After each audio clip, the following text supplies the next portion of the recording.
हाँ जी, अस्सलाम वालेकुम। तो आज का हमारा टॉपिक है वायरल डिजीज़ेज़, यानी कि वो बीमारियाँ जो कि वायरस की वजह से कॉज़ होती हैं। ये बहुत ही इंपॉर्टेंट लॉन्ग क्वेश्चन है और एमसीक्यूज़ के हवाले से भी इंपॉर्टेंट है। सबसे पहले हमारे पास आता है स्मॉल पॉक्स। इसके वायरस का नाम है पॉक्स वायरस, ठीक है? इसका जेनेटिक मटेरियल होता है डीएनए इन्वेलप्ड। मैंने आपको बताया था कि वायरस का जीनोम या तो डीएनए होगा या आरएनए होगा, तो इसके अंदर डीएनए प्रेज़ेंट होता है। इसके अलावा वायरसेस या तो नेकेड होंगे या फिर नॉन नेकेड होंगे। जो नेकेड होंगे ना, वो उस उनके ऊपर इन्वेलप प्रेजेंट नहीं होगा। जो नॉन नेकेड होंगे उनके ऊपर इन्वेलप प्रेजेंट होगा, ठीक है? तो स्मॉल पॉक्स का वायरस डीएनए इन्वेलप्ड वायरस होता है। इसके अलावा 1980 तक ये दुनिया से मुकम्मल तौर पे ख़त्म हो चुका था। सिम्टम्स की बात करें तो इसके अंदर रेज्ड फ्लूइड फिल्ड यानी कि पानी वाले वेजिकल्स बन जाते हैं स्किन के ऊपर, जो कि बाद में फट जाते हैं, जिनकी वजह से स्किन पे धब्बे यानी कि स्कार्स, जिन्हें हम पॉक्स भी कहते हैं, वो बन जाते हैं। इसके अलावा ये चाइना में एपिडेमिक की फॉर्म में भी एक दफ़ा हो चुका है। 1950 में इसके खिलाफ इम्यूनाइजेशन का जो है स्टार्ट हो गया था प्रोसेस। इसके बाद हमारे पास अगली डिजीज़ आती है हर्पस सिंप्लेक्स।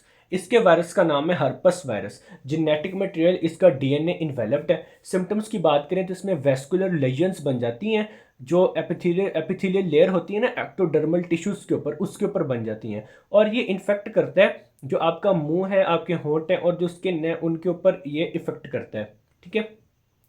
इन्फ्लुएंजा की बात करें तो इसके वायरस का नाम है इन्फ्लुएंजा वायरस। जेनेटिक मटेरियल इसका आरएनए इन्वेलप्ड होता है, इसमें आरएनए प्रेजेंट होता है। सिम्टम्स ये है कि आपको नज़ला हो जाएगा, थकान होगी, बुखार हो जाएगा और खांसी होगी, और ये भी ज़्यादातर ना एपिडेमिक की फॉर्म में होता है, यानी बहुत ज़्यादा वबा फैल जाती है एक जगह पर। मम्स की बात करें, जिन्हें कान पेड़े भी कहते हैं, तो इसके वायरस का नाम है पैरामाइक्सी वायरस। इसका जेनेटिक मटेरियल है आरएनए इन्वेलप्ड, ठीक है? इसके सिम्टम्स की बात करें तो इसमें होता है ये कि स्वेलिंग हो जाती है पैरोटिड ग्लैंड की।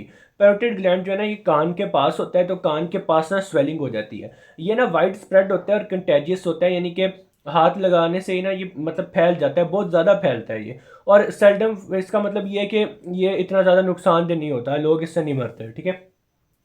और 60% अडल्ट जो है ना, ये इससे वैसे ही इम्यून होते हैं, यानी उन्हें ये डिजीज़ होती ही नहीं है।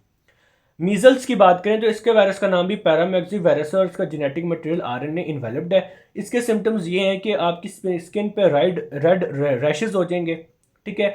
ये वाइड स्प्रेड होती है, बहुत ज़्यादा कॉमन है, यानी बहुत ज़्यादा फैल जाती है। इक्वली ससेप्टेबल है चिल्ड्रन और अडल्ट में, यानी ऐसा नहीं कि बच्चों में ज़्यादा हो, बड़ों में कम हो, ये किसी को भी किसी भी एज में हो सकते हैं मीजल्स।